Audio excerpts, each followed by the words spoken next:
வணக்கம், welcome back to Madhu's diary. இன்னைக்கு நம்ம பார்க்க போகிறது பிசிஓடி அண்ட் பிசிஓஎஸ் பற்றி தாங்க. பிசிஓடி அண்ட் பிசிஓஎஸ் அப்படின்னா என்ன, இது ரெண்டுத்துக்கும் என்ன டிஃப்ரென்ஸ், இது யாருக்கெல்லாம் வரும், அதாவது என்ன ஏஜ் குரூப்புக்கெல்லாம் வரும், இந்த பிசிஓடி ப்ராப்ளம் இருந்தால் அந்த உமன் என்ன ப்ராப்ளம் எல்லாம் ஃபேஸ் பண்ணுவாங்க, இது க்யூர் பண்ண முடியுமா, அண்ட் க்யூர் பண்ண என்ன டிப்ஸ் எல்லாம் ஃபாலோ பண்ணலாம், இதை பற்றி தாங்க டீட்டெயிலாக பார்க்க போகிறோம். அது என்னன்னு பார்க்குறதுக்கு முன்னே நம்ம சேனல் பிடிச்சிருந்தா லைக் அண்ட் சப்ஸ்கிரைப் பண்ணிடுங்க ஃப்ரெண்ட்ஸ். உங்களோட சப்போர்ட் தான் ரொம்ப முக்கியம். அண்ட் வீடியோ ஸ்கிப் பண்ணாமல் லாஸ்ட் வரைக்கும் பாருங்கள். இப்போ வாங்க வீடியோக்குள்ளே போகலாம். ஸோ பிசிஓடி அப்படின்னா பாலிசிஸ்டிக் ஒவேரியன் டிசார்டர் அப்படின்னு சொல்லுவாங்க. பிசிஓஎஸ் அப்படின்னா பாலிசிஸ்டிக் ஒவேரியன் சிண்ட்ரோம் அப்படின்னு சொல்லுவாங்க. ஸோ இது ரெண்டும் ஓரளவுக்கு சிமிலர் தாங்க. பாலிசிஸ்டிக் ஓவரிஸ்னா என்னன்னா, ஓவரிஸ் அதாவது முட்டைப்பை பார்த்து டயக்னோஸ் பண்ணுவாங்க உங்கள் டாக்டர்ஸ். அதாவது ஒரு பெண் மாதவிடாய் காலம் ஆரம்பத்திலிருந்து மாதவிடாய் காலம் முடிகிற வரைக்கும் நிறையா ஃபாலிகுல்ஸ் அவங்களோட ஓவரியனில் உருவாகும், அவங்க முட்டைப்பையில் இருக்கும். மாதம் ஒரு கருமுட்டை வளர்ச்சி அடைஞ்சிட்டே இருக்கும். மில்லியன்ஸ் கணக்கில் இருக்க கருமுட்டையில் 2 சைடு இருக்க ஓவரிஸில் ஒரு சைடு கருமுட்டை பெருசாக வளரும், மற்ற கருமுட்டை சின்னதாக இருக்கும். அப்படி சின்னதாக இருக்க கருமுட்டை நார்மல் லெவலில் இல்லாமல் ஒன்றா சேர்ந்து ஒரு 10 to 12 கியூபிக் மில்லிமீட்டர் அளவு அதிகமாக இருந்தால் ஸ்கேனில் டயக்னோஸ் பண்ணி டாக்டர் சொல்லுவாங்க, இதுதான் பாலிசிஸ்டிக் ஓவரிஸ். இதுவே பிசிஓஎஸ்னா இர்ரெகுலர் பீரியட் இந்த மாதிரி ப்ராப்ளம் மட்டும் இருக்கிறது தான் பிசிஓஎஸ்ன்னு சொல்லுவாங்க.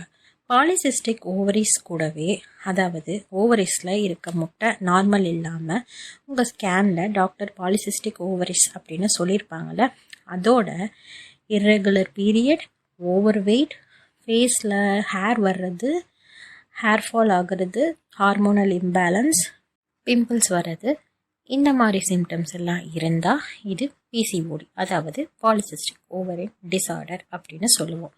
நெக்ஸ்ட்டு, இது எந்த ஏஜ் குரூப்புக்கெல்லாம் வரும், யாருக்கெல்லாம் வரும் அப்படின்னா, இது யாருக்கு வேணால் வருங்க.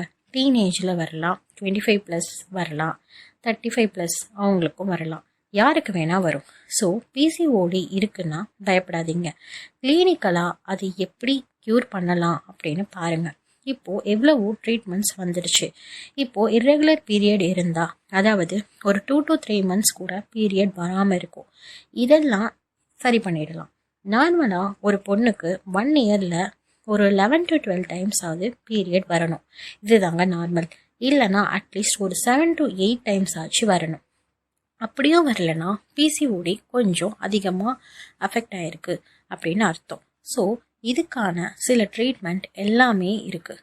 இருந்தாலும் நம்ம சில விஷயங்களை வீட்லேயே ஃபாலோ பண்ணாலே இதை நார்மலாக்க முடியும்.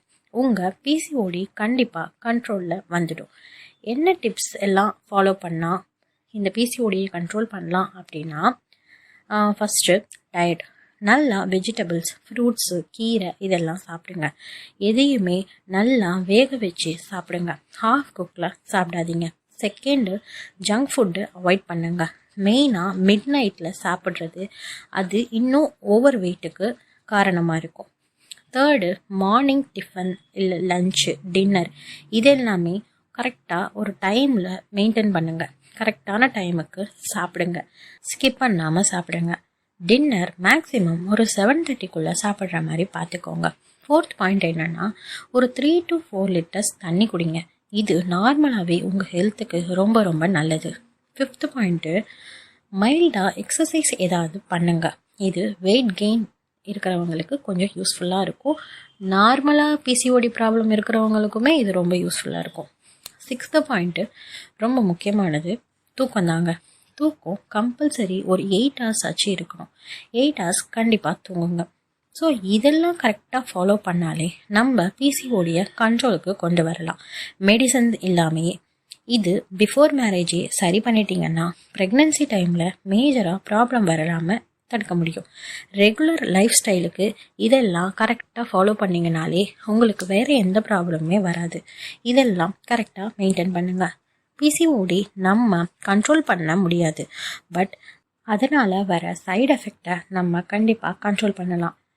நான் சொன்ன மாதிரி சில டிப்ஸ் எல்லாம் ஃபாலோ பண்ணிங்கனாவே பிஃபோர் மேரேஜ் இதெல்லாம் ஃபாலோ பண்ணிவிட்டு ஆஃப்டர் மேரேஜ் ப்ரெக்னென்சி டைமில் எந்த ஸ்ட்ரெஸ்ஸும் இல்லாமல் லைஃப்பை மூவ் ஆன் பண்ணலாம்.